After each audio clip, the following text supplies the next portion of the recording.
Hello guys, welcome back to our channel Hum Tum in England. मैं हूं अवी और मैं हूं गौरव। तो जैसा कि आपको पता है, इस चैनल के ऊपर हम आपके साथ लाइफस्टाइल वीडियो शेयर करते हैं, इन्फॉर्मेशनल वीडियो शेयर करते हैं, ट्रैवल वीडियोस। तो आज की जो वीडियो है ये भी बहुत इन्फॉर्मेशनल है और एक ऐसे पॉइंट के ऊपर है जो आप हमसे काफ़ी बारी पूछ चुके हो। और बहुत अलग अलग तरह के क्वेश्चंस आते हैं Yes. उसी टॉपिक के अराउंड जिस बारे में आज हम बात करने वाले हैं। तो जैसा कि आपने टाइटल से देख लिया होगा, आज हम बात करने वाले हैं स्पाउस वीज़ा यानी कि डिपेंडेंट वीज़ा के ऊपर। सो बेसिकली स्पाउस वीज़ा भी बोलते हैं इसको डिपेंडेंट वीज़ा भी बोलते हैं। तो लोगों के दिमाग में काफ़ी सारे क्वेश्चंस होते हैं कि यहाँ पर आके वो कैसे हैंडल करेंगे सारी चीज़ें, काफ़ी सारी चीज़ें प्लानिंग फेज में जो भी होती है। And we are not any agents और consultants, we are only sharing our experiences with you here and trying to help you out. और मैं भी यहाँ यूके में एज ए डिपेंडेंट आया था और काफ़ी सारे प्रोसेस के थ्रू गया था, तो उसी बारे में आज हम डिस्कस करने वाले हैं। इस वीडियो में हम ये डिस्कस नहीं करेंगे कि भाई वीज़ा अप्लाई कैसे करना है, पैसे कितने लगने हैं, ये वो चीज़ें, ये सारी चीज़ें gov.uk के वेबसाइट के ऊपर अवेलेबल है, आप वहाँ पे जाके देख सकते हो। लेकिन जब आप यहाँ पर आते हो तो आपके दिमाग में कुछ ऐसे डाउट्स होते हैं वो जो यहाँ के लोग ही वो क्लियर कर सकते हैं, वो इंडिया में बैठे बैठे क्लियर नहीं होते। तो उन चीज़ों के ऊपर आज डिस्कस करने वाले हैं। तो स्टार्ट करते हैं फिर आज की वीडियो से।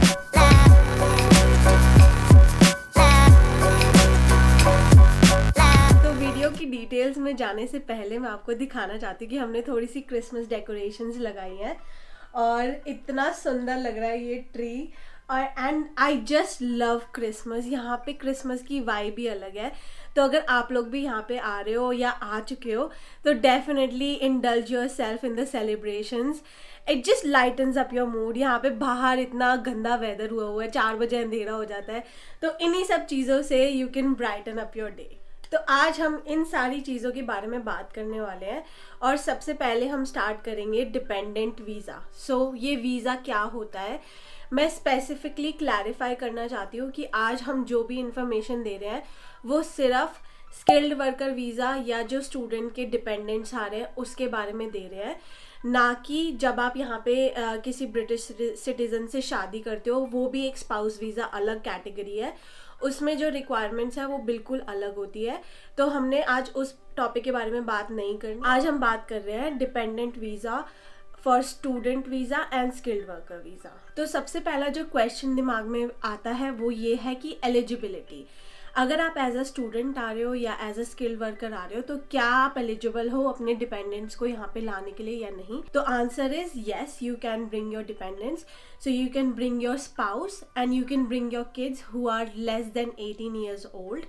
तो आप उन दोनों को यहाँ उन लोगों को यहाँ पे एज अ डिपेंडेंट वीज़ा पे ला सकते हो। एंड उनका जो वीज़ा डेट होगी वो तभी ख़त्म होगी जब आपका वीज़ा डेट ख़त्म होगा।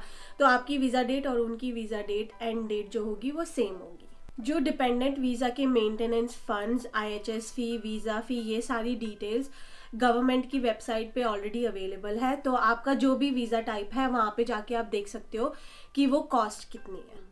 तो अब दूसरे पॉइंट के बारे में बात करते हैं, जो कि एक बहुत ही इंपॉर्टेंट क्वेश्चन है जो हमसे पूछा जाता है कि भाई एप्लीकेशन जो है वो सारी साथ में लगानी है या अलग अलग लगानी है। मान लो कोई एक स्टूडेंट आ रहा है, वो अपने डिपेंडेंट्स और किड्स की, स्पाउस और किड्स की जो भी एप्लीकेशन है वो साथ में लगाए या फिर वो पहले आ जाए और वो बाद में आए। तो मैं यही कहूँगा कि भाई अगर आपके पास मेंटेनेंस फंड्स हैं पूरे दोनों को सपोर्ट करने के लिए, डिपेंडेंट्स के लिए, तो आप एप्लीकेशन जो है वो साथ में ही लगाओ। क्योंकि कई बार क्या होता है, जैसे कनाडा है, कनाडा में आप डिपेंडेंट आई थिंक वो साथ में नहीं लगा सकते एप्लीकेशन, बट यूके में ऐसा कुछ भी नहीं है। आप यूके में एप्लीकेशन जो है सारी साथ में लगा के आ सकते हो। बट कई बार ऐसा होता है, आपके जो एजेंट्स या भी कोई भी कंसल्टेंट्स होते हैं उनको ज़्यादा एक्सपीरियंस होता है, तो वो ऐसे बोलते हैं कि भाई पहले आप चले जाओ फिर दूसरे बाद में आएंगे। तो वो भी आप कर सकते हो। लेकिन अगर आप साथ में लगाते हो उसमें सिर्फ एक ही चीज़ आती है आपके दिमाग में कि भाई हमारा इंटरव्यू होगा, आई थिंक वीज़ा इंटरव्यू होता है उसमें। लेकिन अगर आपने कोई ऐसी प्रॉब्लम नहीं है, कोई ऐसी गलती नहीं करी आपने, तो वीज़ा इंटरव्यू से डरने की कोई भी बात नहीं है। तो एप्लीकेशन जो है वो साथ में लगाओ। अगर आपके पास मेंटेनेंस फंड्स है, वीज़ा फीस है, IHS फीस है, पैसों की दिक्कत नहीं है तो साथ में लगाओ। अगर पैसों की दिक्कत है तो आप पहले आ सकते हो और वो डिपेंडेंट जो है वो बाद में भी आ सकते हैं। तो ये एक बहुत ही इंपॉर्टेंट पॉइंट था। तो जो अगला सबसे इम्पोर्टेंट क्वेश्चन जो हमसे बार बार पूछा गया है वो ये है कि जो डिपेंडेंट्स है उनको इंग्लिश टेस्ट या IELTS या ऐसे कुछ टेस्ट की रिक्वायरमेंट यहाँ पे है before they can apply for their visa और not. So the simple answer is no, there is no requirement कि आपको IELTS दे के आना है यहाँ पे डिपेंडेंट वीज़ा पे। I want to again clarify, ये सिर्फ हम बात कर रहे हैं स्टूडेंट के डिपेंडेंट्स और स्किल्ड वर्कर वीज़ा के डिपेंडेंट की रिक्वायरमेंट्स है ये। तो उनमें अगर आप वो वीज़ा पे आ रहे हो तो आपको इंग्लिश टेस्ट देने की कोई रिक्वायरमेंट नहीं है। लेकिन उसी के साथ साथ मैं ये बोलना चाहती हूँ कि अगर आप इंग्लिश में ज़्यादा कॉन्फिडेंट नहीं हो और आप एक इंग्लिश स्पीकिंग कंट्री में आ रहे हो तो आपको ज़रूर एक अपने बेनिफिट के लिए एक इंग्लिश ए लेवल इंग्लिश का जो सर्टिफिकेट है वो लेके आना चाहिए, ताकि आप अपने में कॉन्फिडेंट हो कि आपको यहाँ पे आके जॉब्स करनी है। अगर आपको कोई नॉर्मल जॉब्स करनी है तो आपको इंग्लिश की इतनी ज़्यादा रिक्वायरमेंट नहीं है, लेकिन अगर आप कॉन्फिडेंट नहीं हो इंग्लिश में और आप ऑफिस जॉब्स करना चाहते हो तो it will be beneficial for you कि आप A1 लेवल तक इंग्लिश सीख के आओ। लेकिन डिपेंडेंट वीज़ा के लिए यहाँ पे कोई रिक्वायरमेंट नहीं है। तो अगला पॉइंट क्या है? अगला पॉइंट सबसे इंपॉर्टेंट ये है कि भाई आप जब यहाँ पर आते हो तो आपके जो किड्स हैं उनकी स्कूलिंग क्या चक्कर है। स्कूलिंग के बारे में कई सारे लोगों के डाउट्स होते हैं कि वहाँ पे जाके उनके बच्चे पढ़ाई कैसे करेंगे, कितनी फीस देनी पड़ेगी, पैसे देने भी है या नहीं देने हैं।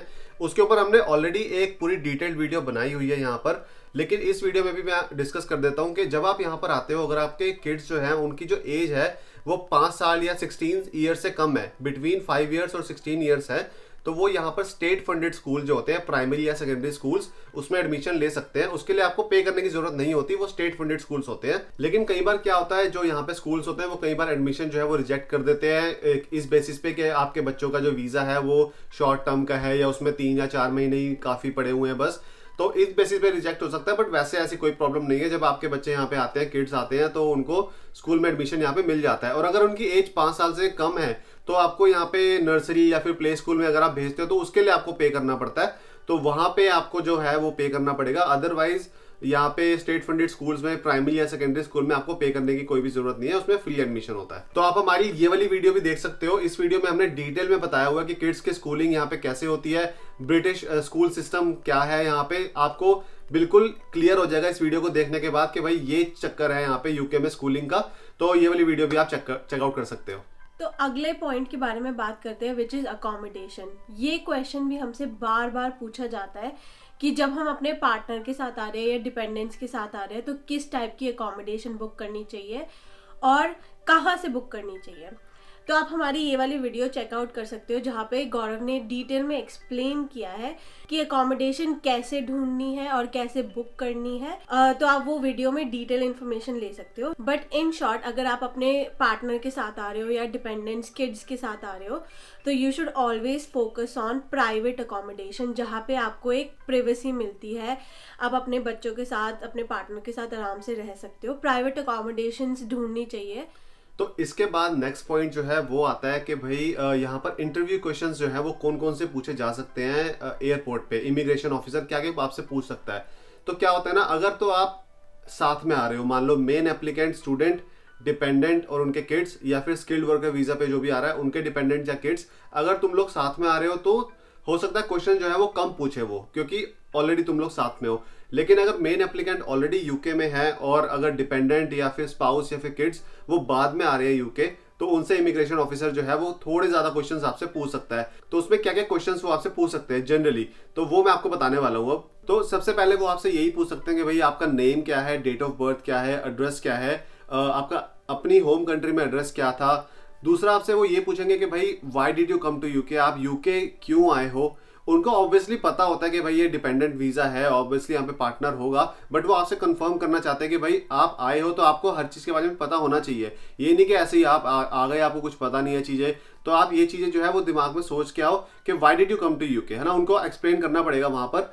दूसरी चीज, एकोमोडेशन डिटेल्स। अगर आप यहाँ पर आ रहे हो तो ऑब्वियसली आपको पता होगा कि आप कहाँ पे रहने वाले हो। अगर आपने कोई रेंट पे लिया है या होटल में रह रहे हो, एयरबीएनबी पे रह रहे हो, या अगर आपका पार्टनर ऑलरेडी यहाँ पर है तो पार्टनर कहाँ पे रह रहा है, पार्टनर की एकोमोडेशन डिटेल्स क्या है, पार्टनर की कॉन्टैक्ट डिटेल्स क्या है। तो इन चीज़ों के ऊपर आप ये चीज़ें जो है अच्छे से आप लिख के आओ, याद करके आओ कि भाई कहाँ पे रहने वाले हो, फोन नंबर क्या है जहाँ पे भी रहने वाले हो उस चीज़ का फोन नंबर। जरूरी नहीं है कि आपको हर चीज़ फोन नंबर आपके दिमाग में रटा होना चाहिए कि भाई ये है। You should have a detail. आप उनको डॉक्यूमेंट भी दे सकते हो, भाई ये डिटेल है, मैं यहाँ पे रहने वाली हूँ या यहाँ पे रहने वाला हूँ। तो ये भी क्वेश्चन हो सकता है एक। तो इसके बाद एक बहुत ही इंपॉर्टेंट वो आपसे क्वेश्चन पूछ सकते हैं कि when did you get married, ठीक है, और where did you get married. तो when did you get married, कहाँ कब आपकी शादी हुई। तो उस केस में आप कंफ्यूज हो जाते हो कई बार कि भाई कौन सी डेट बताएं। कई बार क्या होता है, आप वीजा फाइल करने के लिए आप कोर्ट में मैरिज करते हो तो वहां से आपको मैरिज सर्टिफिकेट मिलता है एक, और उसके बाद क्या होता है, आप रिसेप्शन भी करते हो, फिर दूसरी अपनी जो वेडिंग होती है ट्रेडिशनल वेडिंग वो भी करते हो, तो 2 डेट्स हो जाती हैं। तो आपको हमेशा जो है वो मैरिज सर्टिफिकेट वाली डेट जो है वो उनको बतानी है, जो कि वही लीगल डेट है एक्चुअली जब आपकी शादी हुई है। और where did you get married, कहाँ पे आपकी शादी हुई है, वो भी आपको एड्रेस वगैरह पता होना चाहिए इसके बारे में। तो ये भी एक बहुत ही इंपॉर्टेंट क्वेश्चन था। इसके बाद वो आपसे पूछ सकते हैं कि भाई how long have you been living together, आप कब से साथ में रह रहे हो, मतलब कब से शादी हुई है, वो तो आप डेट बता ही दोगे उनको कि कब से आप साथ में रह रहे हो, इंडिया में कितना टाइम आपने स्पेंड किया टुगेदर। तो ये भी आपसे क्वेश्चन पूछ सकते हैं। फिर अगर आपके किड्स आपके साथ नहीं है तो वो आपसे ये पूछ सकते हैं कि भाई डू यू हैव किड्स। तो ऐसे कुछ भी उनके दिमाग में क्वेश्चन होते हैं वो कंफर्म करने के लिए कि भाई ये जो मैरिज है या ये जो एक रिलेशन है वो जेन्युइन है कि नहीं है। तो वो कंफर्म करने के लिए वो आपसे इंटरव्यू क्वेश्चंस में ये सारी चीजें पूछ सकते हैं। ये हो सकता है आपसे वीजा इंटरव्यू में भी पूछे, हो सकता है आपसे इमिग्रेशन ऑफिसर जो है एयरपोर्ट में भी पूछ सकता है। तो ये कुछ ऐसे क्वेश्चंस हैं जो आप हमेशा प्रिपेयर करके आओ, और अपनी तरफ से भी ऑनलाइन रिसर्च करो कि भाई क्या क्या क्वेश्चंस वो आपसे पूछ सकते हैं। गूगल पे लिखोगे तो बहुत इंफॉर्मेशन आती है, सो ऑलवेज बी प्रिपेयर्ड। तो नेक्स्ट पॉइंट है फाइनेंशियल सपोर्ट। फाइनेंशियल सपोर्ट के बारे में भी हमारे पास बहुत सारे क्वेश्चंस आते हैं, लाइक कि जो हमारे डिपेंडेंट्स है वो यहाँ काम कर सकते हैं या नहीं कर सकते, या कितने पैसे जो है वो हम यहाँ पे कमा सकते हैं, अपने आप को फाइनेंशियली यहाँ पे आके सपोर्ट कर पाएंगे या नहीं कर पाएंगे। तो मैं स्टार्ट करती हूँ स्टूडेंट वीज़ा से। सो अगर आप एज अ स्टूडेंट आ रहे हो तो एज अ स्टूडेंट जो मेन एप्लीकेंट है वो 20 घंटे से ज़्यादा काम नहीं कर सकता, और अगर आप पार्ट टाइम काम करते हो तो आपको पैसे भी इतने ज़्यादा नहीं मिलते, लाइक आपको नॉर्मल मिनिमम वेज मिलेगी, तो आप बिटवीन 700 to 800 पाउंड्स यहाँ पे पर मंथ कमा पाओगे। लेकिन जो आपका पार्टनर है, ये तो यार एक बहुत बड़ा बेनिफिट है डिपेंडेंट्स को यहाँ पे लाने का, क्योंकि जो आपके डिपेंडेंट्स है वो यहाँ पे फुल टाइम काम कर सकते हैं, उनके ऊपर कोई रिस्ट्रिक्शन नहीं है except as a coach, sports person, doctor और डेंटिस्ट। ये सारे प्रोफेशन छोड़ के जो आपके डिपेंडेंट्स हैं वो यहाँ पे कोई भी काम फुल टाइम कर सकते हैं। They can earn a lot up to like 2000 to 3000 pounds per month. अगर आपका डिपेंडेंट इतना पैसे कमा रहे हैं और आप एज अ स्टूडेंट 700-800 भी कमा रहे हो, you can comfortably support your self and support your family. But उसी के साथ मैं ये भी बोलना चाहती हूँ कि स्टार्टिंग में आप थोड़ी स्ट्रगल कर सकते हो फाइनेंशियली, जब तक आपकी जॉब नहीं लगती, जब तक एक इनकम आनी शुरू नहीं होती। तो you should be mentally prepared. आप इंडिया से ही मेंटली प्रिपेयर होके आओ कि यहाँ पे आने के बाद आपको जो है वो कुछ महीनों तक अपने आप को खुद सपोर्ट करना पड़ेगा, उतना बैंक बैलेंस, मेंटेनेंस फंड्स आपके पास होने चाहिए अवेलेबल। बट एक बार आपकी जॉब लग गई तो सब कुछ धीरे धीरे सेटल हो ही जाता है। उसी के साथ साथ आप हमारी ये मंथली कॉस्ट ऑफ लिविंग वाली वीडियो देख सकते हो, जिसमें हमने डिटेल में बताया है कि क्या क्या यहाँ पे खर्चे होते हैं, ताकि आपको पता रहे कि आप यहाँ पे आके क्या फेस करने वाले हो। तो इसी के बाद एक और पॉइंट ऐसा है जो कि बहुत ही इंपॉर्टेंट है कि यहाँ पर आके जब आप आते हो आपको कार लेनी चाहिए या नहीं लेनी चाहिए, बाइंग अ कार और नॉट। तो उसमें क्या है यार, ये आपकी पर्सनल प्रेफरेंस है। अगर आपके पास फंड्स हैं, देखो ट्रांसपोर्ट, यूके का ट्रांसपोर्ट जो है वो थोड़ा एक्सपेंसिव है, आप लोगों को पता ही होगा। बस के खर्चे हैं, ट्रेन एक्सपेंसिव है काफ़ी, अब आदि जाता है उसके सुबह सुबह का प्राइस 12 पाउंड की टिकट है सुबह सुबह, और उसके बाद 7.5 पाउंड की हो जाती है क्योंकि रेल कार्ड लग जाता है, लेकिन फिर भी एक्सपेंसिव पड़ जाता है। लेकिन अगर आपके पास फंड्स है, आप 1000 पाउंड तक की गाड़ी यहाँ पे ले सकते हो, बट गाड़ी के ऊपर भी कॉस्ट एक्स्ट्रा हो जाती है कि 1000 पाउंड की मान लो आपने गाड़ी ले ली, उसके ऊपर 1500, 1400, 1500 पाउंड का इंटरनेशनल लाइसेंस के ऊपर आपका इंश्योरेंस आ जाएगा साल का, फिर आपकी एमओटी आ जाएगी, फिर रोड टैक्स आ जाएगा। तो ये करते करते भी कॉस्ट जो है वो बढ़ जाती है। तो कई सारे क्वेश्चंस आते थे हमारे पास कि भाई गाड़ी ले आते या ना ले, तो उसका आंसर यही है कि भाई पैसे हैं तो ऑब्वियसली कुछ महीने में ले लो, अगर पैसे नहीं है तो पब्लिक ट्रांसपोर्ट ही यूज करो स्टार्टिंग में। जब आप थोड़ा सेटल हो जाओ, जॉब वॉब लग जाए, पैसे आने लग जाए, तो गाड़ी ले लो। तो जो नेक्स्ट पॉइंट के बारे में मैं बात कर रही हूँ कि यहाँ पे डिपेंडेंट्स को पीआर कैसे मिलती है, क्या ऑप्शंस होते हैं डिपेंडेंट्स के पीआर लेने के लिए। सिंपल तरीके से शुरू करते हैं। अगर आप स्किल्ड वर्कर वीज़ा पे आ रहे हो, आपका जो मेन एप्लीकेंट है वो स्किल्ड वर्कर वीज़ा पे है और जो डिपेंडेंट है वो स्किल्ड वर्कर वीज़ा डिपेंडेंट पे है, तो उनको भी 5 साल डिपेंडेंट वीज़ा पे रहना पड़ेगा, skilled worker visa dependent visa पे रहना पड़ेगा, तब जाके वो पीआर के लिए अप्लाई कर सकते हैं। पहले जो है वो मेन एप्लीकेंट पीआर अप्लाई करता है और उसके बाद जो है डिपेंडेंट पीआर के लिए अप्लाई कर सकता है 5 इयर्स के बाद। सेकेंडली, अगर आप एज अ स्टूडेंट आ रहे हो तो स्टूडेंट पहले स्टूडेंट वीज़ा पे रहेगा, फिर पीएसडब्ल्यू पे रहेगा और फिर स्किल्ड वर्कर वीज़ा पे 5 साल रहने के बाद उनको पीआर मिलती है। तो आप मेन एप्लीकेंट से पहले डिपेंडेंट्स को तो ऑब्वियसली पीआर नहीं मिलेगी, तो स्टूडेंट के जो डिपेंडेंट्स आ रहे हैं उनको भी ये प्रोसेस के थ्रू जाना पड़ेगा, स्टूडेंट डिपेंडेंट, पीएसडब्ल्यू डिपेंडेंट और फिर स्किल्ड वर्कर वीज़ा डिपेंडेंट पे 5 साल रहने के बाद डिपेंडेंट्स को पीआर मिलेगी। लेकिन कई लोग क्या करते हैं, जब आप एज अ स्टूडेंट आते हो, main applicant as a student आता है और डिपेंडेंट आ रहा है और डिपेंडेंट वेल एजुकेटेड है and they can also apply for skilled worker visa. अगर आपके डिपेंडेंट को स्किल्ड वर्कर वीज़ा मिल गया, that's your shortcut to get PR. तो अगर डिपेंडेंट स्किल्ड वर्कर हो गया और फिर स्टूडेंट जो है वो अपना वीज़ा कन्वर्ट करवा सकता है स्किल्ड वर्कर वीज़ा डिपेंडेंट पे, और 5 साल उस पर रहने के बाद you both can apply for PR. तो भाई सारे के सारे इंपॉर्टेंट पॉइंट्स हो चुके हैं और एक लास्ट इंपॉर्टेंट पॉइंट ऐसा रह गया है जो कि डाउट आपके दिमाग में हो सकता है, तो वो ये है कि आपका जो वीज़ा एक्सटेंशन है वो यूके में हो जाएगा या आपको इंडिया वापस जाना पड़ेगा। तो जब आप as a skilled worker visa या स्टूडेंट वीज़ा डिपेंडेंट जो भी है इन सारे वीज़ास पे आ रहे हो, तो आपका वीज़ा एक्सटेंशन जो है वो यूके में ही हो जाएगा, आपको इंडिया वापस जाने की ज़रूरत नहीं है। तो इसका शॉर्टकट आंसर है यूके में हो जाएगा। जो एप्लीकेशन है वो आप बस ऑनलाइन सारे डॉक्यूमेंट्स वगैरह जो भी रिक्वायरमेंट होती है वो आप फुलफिल करो, तो आपका यूके में ही वीज़ा एक्सटेंशन हो जाएगा, इंडिया जाने की ज़रूरत नहीं है बिल्कुल भी। तो ये सारे पॉइंट्स थे जो हम आपके साथ डिस्कस करना चाहते थे। जितने भी क्वेश्चंस, कमेंट्स, मैसेजेस हमारे पास आते हैं उसमें से देख के हमने जो जितने भी इम्पोर्टेंट पॉइंट्स थे वो आज कवर करने की कोशिश की है एंड वी होप आपके सारे जो डाउट्स हैं वो इस वीडियो से क्लियर हो जाए। अगर और भी कोई डाउट्स है तो आप कमेंट सेक्शन में हमें बता सकते हो, हम क्लैरिफाई करने की कोशिश करेंगे। और इंस्टाग्राम पे ज़रूर हमें मैसेजेस करो और वहाँ पे हम अपनी डेली स्टोरीज वगैरह डालते रहते हैं। हाँ। और अगर आपको लाइव अपडेट चाहिए तो इंस्टाग्राम पे ज़्यादातर लाइव अपडेट्स डालते हैं। कोई भी मान लो गवर्नमेंट का कोई नया रूल आता है तो हम स्टोरी वगैरह डाल देते हैं वहाँ पर, तो आप हमें इंस्टाग्राम पे फॉलो करना मत भूलना, वहाँ पे भी फॉलो करो। और यूट्यूब तो है यार, यूट्यूब पे सब्सक्राइब बटन दबाने में कोई भी कुछ नहीं जाता आपका, तो सब्सक्राइब करके जाना। और कोई भी इंपॉर्टेंट वीडियो आगे हम बनाते हैं तो वो आप मिस नहीं करोगे, नोटिफिकेशन बेल पे क्लिक करोगे तो आपको नोटिफिकेशन भी आ जाएगी।